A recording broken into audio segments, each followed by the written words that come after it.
ஃப்ரெண்ட்வுட்ஸ் மக்களுக்கு வணக்கம். இன்னைக்கு நம்மளோட நிகழ்ச்சியில யாரை பத்தி பார்க்க போறோம் அப்படின்னா, கண்டிப்பா இன்னைக்கு சோஷியல் மீடியாவை திறந்தாலே இவரை பத்தி மட்டும் தான் எல்லாருமே பேசுவாங்க. அந்த வகையில ஏவிஎம் சரவணன் இப்போ காலமாகியிருக்காரு. அந்த விஷயம் தான் எல்லோரையும் ரொம்ப சோகத்துல ஆழ்த்தியிருக்கு அப்படின்னே சொல்லலாம். ஏவிஎம் சரவணன் இதுவரைக்கும் 178 படத்தை தயாரிச்சிருக்காரு.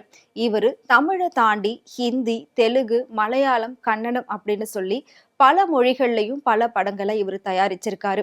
இவரு 1, 2 இல்லங்க, ஏகப்பட்ட புகழுக்கு சொந்தக்காரர் அப்படின்னே சொல்லலாம். எவ்வளோ பெரிய ஆளா இருந்தாலும் இவருடைய அடையாளம் அப்படிங்கிறது இவர் போட்டிருக்கக்கூடிய அந்த வெள்ளை சட்டை, வெள்ளை பேண்ட் இது மட்டும்தான். எப்பவுமே வெள்ளை சட்டையிலே இருக்கக்கூடிய அவரு கை கட்டி தன்னடக்கத்தோட தான் இருப்பாரு.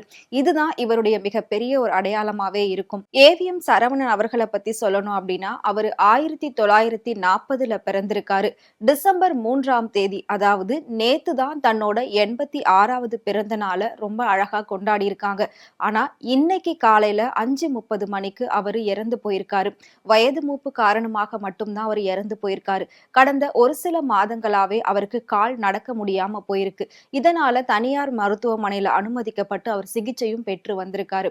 இவரை பத்தின ஒரு சில விஷயங்களை கண்டிப்பா இந்த நேரத்துல நாம நினைவு கூர்ந்தே ஆகணும்.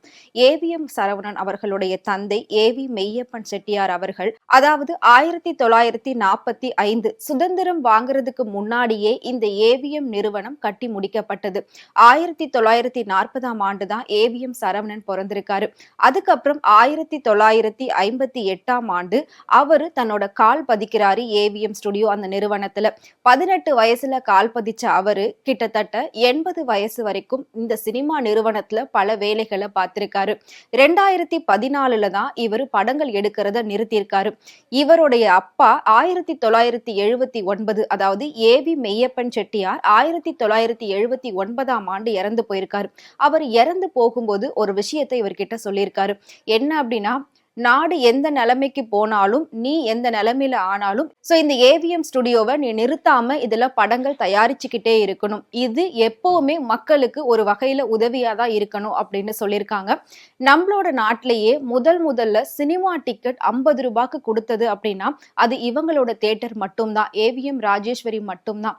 சோ அது கிட்டத்தட்ட இப்போ இடிச்சிட்டாங்க. ஆனா இடிக்கிறதுக்கு முன்னாடி வரைக்கும் அதோட டிக்கெட் விலை ரொம்பவே குறைந்த ஒரு விலையா தான் இருந்தது. இதுலயும் நிறைய மக்கள் போயிட்டு படங்களை பார்த்து ரொம்ப சந்தோஷமா இருந்திருக்காங்க. இன்னைக்கு பல பெரிய ஸ்டார்களை உருவாக்குன மிகப்பெரிய ஒரு நிறுவனம் அப்படின்னா அது ஏவிஎம் நிறுவனம் மட்டும்தான். முக்கியமா சொல்லணும் அப்படின்னா, நம்மளோட லெஜெண்டரி ஆஃப் சினிமா அப்படின்னு நாம சொல்றோம் இல்லையா, சூப்பர் ஸ்டார் அவர்களும் உலகநாயகன் கமல்ஹாசன் அவர்களும், இவங்க 2 பேருக்குமே ரொம்ப ரொம்ப இதயத்துக்கு நெருக்கமான ஒரு இடம் தான் ஏவிஎம் நிறுவனம். சோ இந்த நிறுவனத்துல 80கள்லயும் 60கள்லயும் படங்கள் எடுக்கும் போது ரஜினி அண்ட் கமல் இவங்க 2 பேருக்குமே தனித்தனியா மேக்கப் ரூம் வச்சிருப்பாங்களாம். எப்பவுமே அவங்க வந்தா அந்த ரூம்ல தான் ரெடி ஆவாங்களாம். சோ ஏவிஎம் சரவணன் ஒரு காலகட்டம் ரொம்ப முன்னேறிக்கிட்டு வர்றத பார்த்திருக்காரு. அப்ப என்ன சொல்லியிருக்காரு அப்படின்னா, இதுக்கப்புறம் ரஜினி கமல் இங்க வந்தாங்க அப்படின்னா அவங்களுக்கு சகல வசதிகளையும் நீங்க செஞ்சு கொடுங்க. அந்த ரூமை விட்டுட்டு வேற ஒரு பெரிய ரூமா அவங்களுக்கு கொடுங்க. அவங்களுக்கு என்னென்ன வேணுமோ எல்லா சகல வசதிகளையும் செஞ்சு கொடுங்க அப்படின்னு சொல்லியிருக்காரு. ஆனா இதை கேட்ட ரஜினி, எனக்கு அதெல்லாம் வேணாம், எனக்கு அந்த சின்ன மேக்கப் ரூம் கொடுங்க, எனக்கு அது போதும், அது இருந்தாதான் நான் படமே பண்ணுவேன் அப்படின்ற மாதிரி எல்லாம் அவர் சொல்லியிருக்காரு.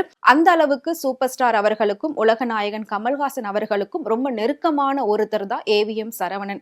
ஏவிஎம் சரவணன் அவர்களை பத்தி சொல்லணும் அப்படின்னா, ஏவிஎம் பிலிம்ஸ் தாண்டி ஏவிஎம் விஜயா, ஜெமினி பிலிம்ஸ், தேவர் பிலிம்ஸ் இந்த மாதிரி பல நிறுவனங்கள்லயும் அவர் படங்கள் பண்ணியிருக்காரு. நிறைய பேருக்கு ஒரு காலகட்டத்துல சினிமாவில நடிக்கணும் அப்படிங்கிற ஆசையில தன்னோட சொந்த ஊர்களை விட்டுட்டு சென்னைக்கு குடியேறினாங்க. சென்னையில முக்கியமா எல்லாருமே போயிட்டு படுத்து நின்னு காத்திருந்து, அதாவது ரொம்ப கஷ்டப்பட்டு வாய்ப்பு வாங்கினது அப்படின்னா அது அந்த ஏவிஎம் ஸ்டுடியோ நிறுவனத்துல தான். நிறைய பேர் ஊர் விட்டு ஊர் வந்து அந்த ஸ்டுடியோ வாசல்ல போயிட்டு காத்துக்கிட்டு இருப்பாங்க வாய்ப்புகளுக்காக. எப்படி ஒரு காலகட்டத்துல சினிமாக்கு வடபழனி, கோடம்பாக்கம் அப்படின்னு சொல்லப்பட்டதோ, இப்போ அது கொஞ்சம் எல்லாமே மாறிடுச்சு அப்படின்னு சொல்லலாம். ஆனா இன்னைக்கும் வடபழனியில மாறாத ஒரு அடையாளமா நிக்கிறது அந்த ஏவிஎம் ஸ்டுடியோவுடைய அந்த உருண்டை சுத்திக்கிட்டே இருக்கக்கூடியதுதான். அதுதான் மிகப்பெரிய ஒரு அடையாளமா சொல்லப்படும் ஏவிஎம் ஏவிஎம் ஸ்டுடியோ அப்படின்றது. ஸோ எல்லாருமே அதை பார்த்தாலே ஒரு பிரமிப்பா தான் பார்ப்பாங்க. ஒரு காலகட்டத்துல ரொம்ப பரபரப்பா காணப்பட்டுச்சு அந்த இடம். இப்போ ரொம்பவே அமைதியான ஒரு சூழ்நிலையில இருக்கு. ஏவிஎம் சரவணன் அவர்கள் அவங்களோட தந்தை சொன்ன மாதிரி கிட்டத்தட்ட எவ்வளோ அளவுக்கு அவரால முடியுமோ அவ்வளோ அளவுக்கு அதுல படங்கள் தயாரிச்சிருக்காரு. நான் சொன்ன மாதிரி 2014ல தான் அவர் படங்கள் பண்றதை நிறுத்திருக்காரு. ஏவிஎம் சரவணன் அவர்கள் இவ்ளோ விஷயங்கள் பண்ணது இல்லாம பல ஸ்டார்களை உருவாக்கியிருக்காரு அப்படின்னு பார்த்தோம். இன்னைக்கு இருக்கக்கூடிய மிகப்பெரிய ஸ்டார்களை உருவாக்குனது ஏவிஎம் ஸ்டுடியோவும் ஏவிஎம் சரவணன் அவர்களும் அப்படின்னு கண்டிப்பா சொல்லலாம். இவரு பல உயரிய விருதுகளையும் வாங்கியிருக்காரு சினிமாவுல. இவரு படங்கள் தயாரிக்கிறது மட்டும் இல்லாம ஏவிஎம் சினிமா 60 அப்படிங்கிற மாதிரி ஒரு புத்தகத்தையும் எழுதி வெளியிட்டிருக்காரு. எவ்வளோ பெரிய புகழுக்கு ஆளானாலும் எவ்வளோ பெரிய சொத்து சுகங்கள் இருந்தாலும் எப்பவுமே எளிமையான ஒரு மனிதராகவும் இனிமையான ஒரு மனிதராகவும் தான் ஏவிஎம் சரவணன் அவர்கள் இருந்திருக்காங்க. பிளாக் அண்ட் ஒயிட் சினிமா ஆரம்பிச்ச காலத்துக்கு அப்புறமா ரெட்ரோவா மாற ஆரம்பிச்சது. ரெட்ரோவா மாற ஆரம்பிக்கும் போது அதுக்கு தேவையான தொழில்நுட்பங்களையும் அதுக்கு தேவையான எல்லா வசதிகளையும் அவர் பண்ணி கொடுத்திருந்தாரு. எந்த ஒரு விஷயமா இருந்தாலும் சினிமாவில் புதுசா அறிமுகமாகுது அப்படின்னா அது முதல்ல ஏவிஎம்ல தான் அறிமுகம் படுத்துவாங்க. அந்த அளவுக்கு சினிமாவுக்காக எல்லா விஷயங்களையும் பார்த்து பார்த்து பண்ணவர் தான் ஏவிஎம் சரவணன் அவர்கள். முக்கியமா சொல்லணும் அப்படின்னா நிறைய பேருக்கு ஏவிஎம் ஸ்டுடியோவை போயிட்டு சுத்தி பார்க்கணும் அப்படிங்கிற மிகப்பெரிய ஒரு ஆசை இருந்தது. அதுக்குள்ள மிகப்பெரிய ஒரு ஊரே இருக்கும். அவ்வளோ பெரிய ஒரு இடம். அதுக்குள்ள இல்லாத எதுவுமே இருக்காது. எல்லாமே உள்ளேயே அவங்க வந்து ஒவ்வொரு படத்துக்கும் செட்டு போட்டு எடுக்கிறதுக்கான எல்லா வசதிகளும் எல்லா இட வசதிகளும் அங்க இருக்கும்.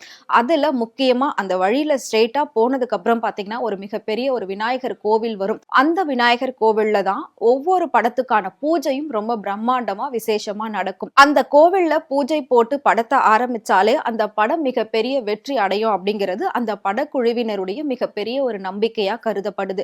அது மட்டும் இல்லாம ஏவிஎம் ப்ரொடக்ஷன்ல இருந்து ஒரு படம் ரிலீஸ் ஆகுது அப்படின்னா கண்டிப்பா அது நல்ல குடும்ப படமா தான் இருக்கும் அப்படின்னு சொல்லி மக்கள் மத்தியில ஏவிஎம் ப்ரொடக்ஷன் மேல மிகப்பெரிய ஒரு நம்பிக்கை இருந்தது. இந்த காலகட்டத்துல நிறைய ப்ரொடக்ஷன் கம்பெனி எல்லாம் இருக்கு. நம்ம அது எல்லாத்தையும் தொடர்ந்து பார்த்துக்கிட்டு தான் இருக்கும்.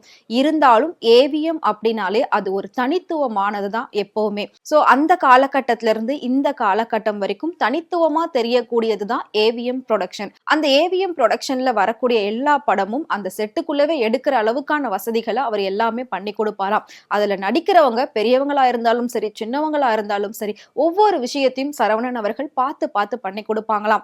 நடிக்க வரவங்க எல்லாருமே வந்து சந்தோஷமா இருக்கணும், எல்லாருக்குமே ஒரு வாய்ப்பு கிடைக்கணும் அப்படின்னு சொல்லி பல பேருக்கு வாய்ப்புகளை அவர் வாங்கி கொடுத்திருக்காரு.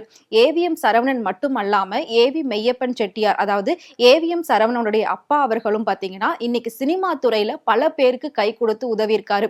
அவர் மட்டும் அன்னைக்கு கை கொடுக்கல அப்படின்னா இன்னைக்கு அவங்க எல்லாம் இருக்கிற இடமே தெரியாம போயிருந்திருக்கும் அப்படின்னு சொல்லி பல பெரிய சினிமா ஜாம்பவான்கள் சொல்றத நம்ம கண்டிப்பா கேட்டிருக்கோம். இப்போ வளர்ந்து வரக்கூடிய மிகப்பெரிய ஸ்டார்கள்ல ஒருத்தர் சிவகார்த்திகேயன் அப்படின்னு கண்டிப்பா சொல்லலாம். சோ அவரும் பாத்தீங்கன்னா தன்னோட ஒரு இன்டர்வியூல சொல்லியிருப்பாரு, நான்லாம் ஏவிஎம் ஸ்டுடியோ வாசல்ல பல நாள் நின்று இருக்கேன், எனக்கு ஒரு வாய்ப்பு கிடைக்காதா அப்படின்னு சொல்லி.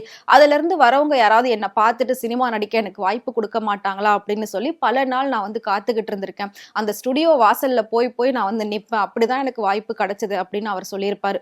அதே மாதிரி இன்னைக்கு அவர் எவ்வளவு பெரிய ஸ்டாரா இருக்காரு அப்படின்றது நம்ம எல்லாருக்குமே தெரியும். இந்த மாதிரி தான் பல ஸ்டார்களை அந்த ஏவிஎம் நிறுவனம் உருவாக்கியிருக்கு. முக்கியமா ஏவி மெய்யப்பன் செட்டியார் அவர்களும் சரி ஏவிஎம் சரவணன் அவர்களும் சரி இவங்க ரெண்டு பேர் தான் இன்னைக்கு சினிமா இவ்ளோ வளர்றதுக்கும் சரி சினிமா நட்சத்திரங்கள் இவ்ளோ பெருசா வளர்றதுக்கும் சரி காரணமா இருந்திருக்காங்க. இன்னைக்கு அந்த ஏவிஎம் ஸ்டுடியோ கொஞ்சம் கொஞ்சமா அப்படியே அழிஞ்சுக்கிட்டே வந்துருச்சு அப்படின்னு தான் சொல்லலாம். அந்த தியேட்டரையும் இப்ப இடிச்சிட்டாங்க. அது மட்டும் இல்லாம பின்னாடி அபார்ட்மெண்ட்டும் கட்டிட்டாங்க. இப்போ ஒரு சின்ன இடம் மட்டும் தான் அந்த ஏவிஎம்காக ஒதுக்கி வச்சிருக்காங்க. சோ அதுவும் பாத்தீங்கன்னா இப்போ ஒரு மியூசியமா மாறிடுச்சு. யார் வேணாலும் போய் பார்க்கலாம் அப்படின்ற மாதிரி ஒரு மியூசியமா அதை வடிவமைச்சு வச்சிருக்காங்க. தன் அப்பாவுடைய கடைசி வார்த்தையை நிறைவேற்றணும் அப்படின்றதுக்காக அவரோட கடைசி மூச்சு இருக்கிற வரைக்கும் அவரு ரொம்பவே பாடுபட்டு அதை செஞ்சிருக்காரு.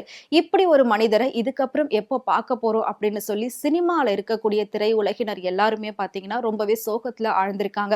அது மட்டும் இல்லாம 80 காலகட்டத்திலயும் சரி 90 காலகட்டத்திலும் சரி வந்த நிறைய படங்கள் இவங்களோட படங்கள் தான். அதனால அந்த காலகட்டத்தை சேர்ந்த மக்களுக்கு இந்த விஷயம் மிகப்பெரிய ஒரு அதிர்ச்சியை ஏற்படுத்தியிருக்கு அப்படின்னு தான் சொல்லணும். ஏவிஎம் சரவணன் அவர்களுடைய மறைவு மிகப்பெரிய ஒரு சோகம். இது கண்டிப்பா வந்து ஈடு செய்ய முடியாத ஒரு இழப்பு சினிமாவுக்கு அப்படின்னு தான் சொல்லணும்.